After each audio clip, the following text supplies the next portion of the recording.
नवरात्रि में देवी दुर्गा के 9 रूपों की पूजा होती है और ये देवियां शक्ति का ही रूप है। देवी दुर्गा के अंश के रूप में इन देवियों की पूजा होती है। लेकिन देवी दुर्गा की उत्पत्ति कैसे हुई? देवी दुर्गा में अपार शक्तियां कहां से आईं? या उन्हें प्रभावी अस्त्र कैसे और किससे मिले? इसके बारे में पुराणों में बताया गया है। देवी दुर्गा शक्ति का प्रतीक है। शास्त्रों में बताया गया है कि देवी दुर्गा का जन्म दुष्टों के संहार हेतु हुआ था। पुराणों में उल्लिखित है कि एक बार जब मानव ही नहीं देवता भी असुरों के अत्याचार से परेशान हो गए तो सभी देवता संकट की घड़ी में ब्रह्मा जी के पास गए और उनसे प्रार्थना करने लगे। हे ब्रह्मदेव, असुरों के राजा दैत्यराज महिषासुर ने पृथ्वी लोक के साथ साथ संपूर्ण स्वर्ग लोक में भी उत्पात मचा दिया है। हम सभी देवता वहाँ से बचकर आपके पास आए हैं।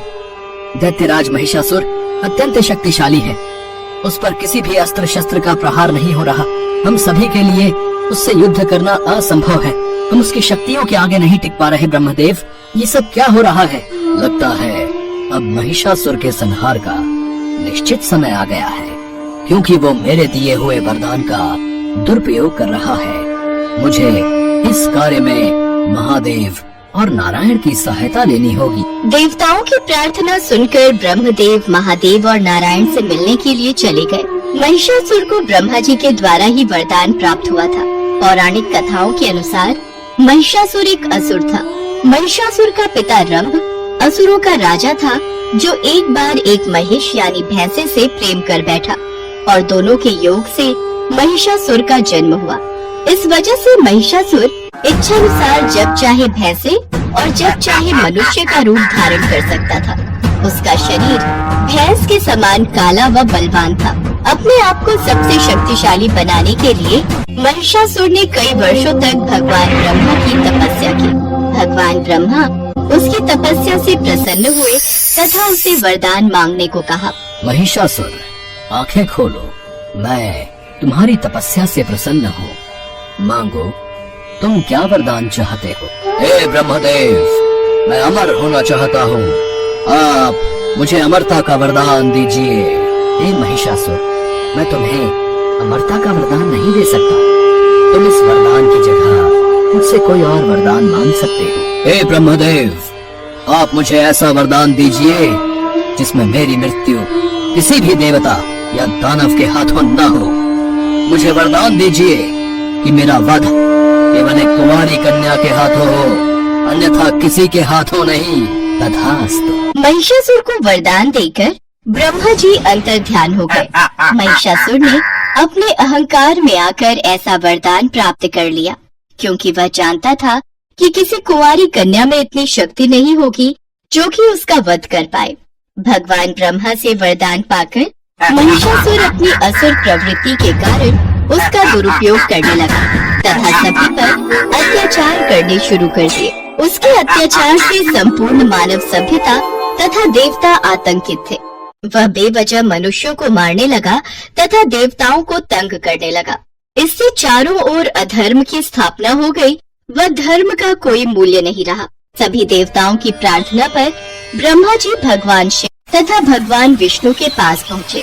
मेरे दिए वरदान के अनुसार दैत्यराज महिषासुर का वध केवल एक कुंवारी कन्या के हाथ से ही होना निश्चित है, और संपूर्ण स्वर्ग लोक में कुंवारी कन्या कोई नहीं है। ब्रह्मदेव, हमें महिषासुर के वध के लिए कुंवारी कन्या को उत्पन्न करना होगा। हम तीनों को अपने पेट से एक ऐसी शक्ति को उत्पन्न करना होगा जिसकी शक्ति के आगे कोई भी दैत्य न टिक पाए। इसके बाद त्रिदेवों की शक्तियों से एक दिव्य शक्ति उत्पन्न हुई।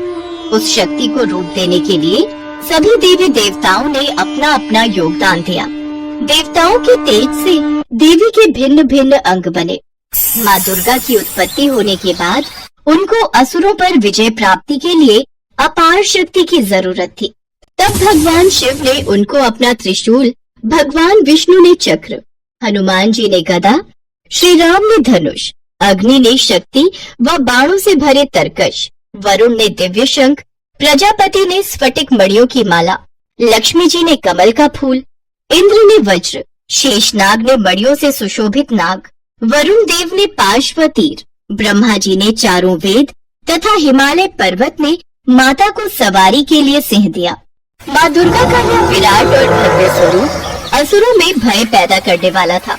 माँ दुर्गा के पास सभी देवता। हे देवी, आज से आप पूरे विश्व में देवी दुर्गा के नाम से विख्यात होंगी। आपके इस विराट स्वरूप के दर्शन करके समस्त जगतवासी आशीर्वाद प्राप्त करेंगे।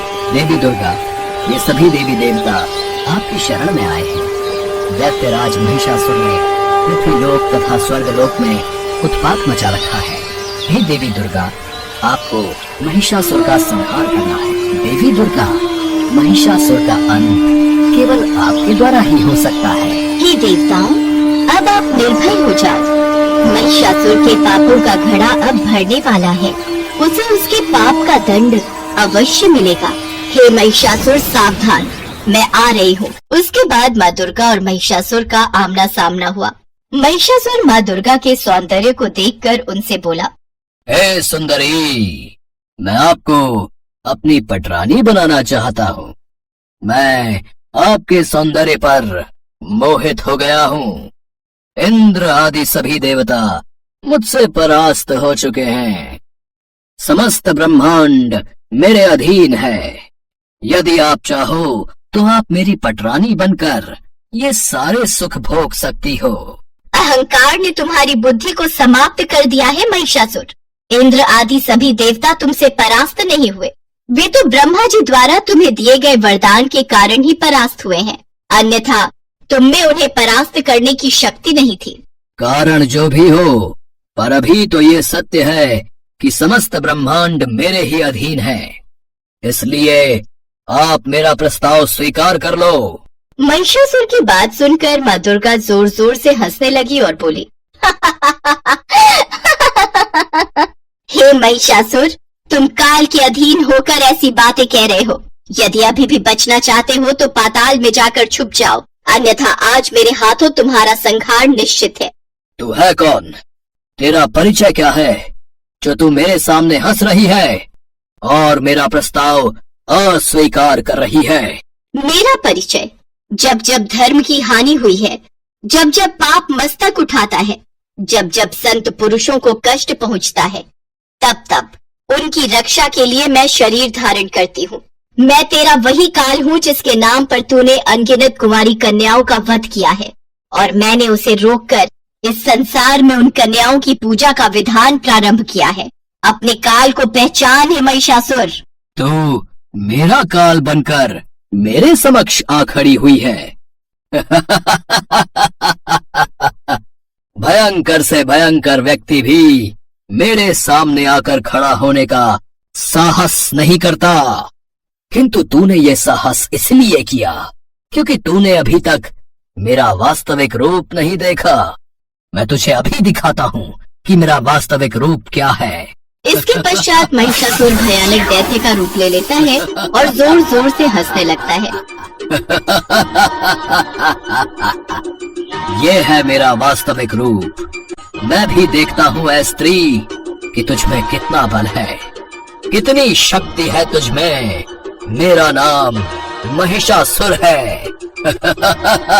इसके पश्चात माँ दुर्गा और महिषासुर में युद्ध प्रारंभ हो गया। एक तरफ से महिषासुर माँ दुर्गा पर अपनी शक्तियों से वार करता, तो दूसरी ओर से माँ दुर्गा उसकी शक्तियों का नाश कर देती। माँ दुर्गा पर महिषासुर के किसी भी अस्त्र शस्त्र और असुरी शक्तियों का प्रभाव नहीं पड़ रहा था। ये देखकर महिषासुर विचलित होने लगा। माँ दुर्गा और महिषासुर के बीच ये युद्ध पूरे 9 दिन तक चला। अंत में 10वें दिन महिषासुर ने एक भैंसे का रूप धारण किया। तभी माँ दुर्गा ने भगवान शिव से मिले त्रिशूल से महिषासुर पर प्रहार किए और उसका वध कर डाला। इस प्रकार माँ दुर्गा के प्रचंड रूप ने महिषासुर का उसकी राक्षसी सेना समेत संपूर्ण नाश कर दिया और पृथ्वी लोक तथा स्वर्ग लोक को महिषासुर के प्रकोप से मुक्ति मिल गई। सभी देवी देवता माँ दुर्गा के नाम का गुणगान करने लगे और सिंह सवारी माँ दुर्गा के ऊपर फूलों की वर्षा होने लगी। तभी से माँ दुर्गा को महिषासुर मर्दिनी भी कहा जाने लगा। कहते हैं माँ दुर्गा और महिषासुर के बीच 9 दिन तक युद्ध चला था और 10वें दिन माँ दुर्गा ने महिषासुर का संहार किया था। इसीलिए 9 दिन नवरात्रि पर्व तथा 10 दिन तक दुर्गा पूजा उत्सव मनाया जाता है।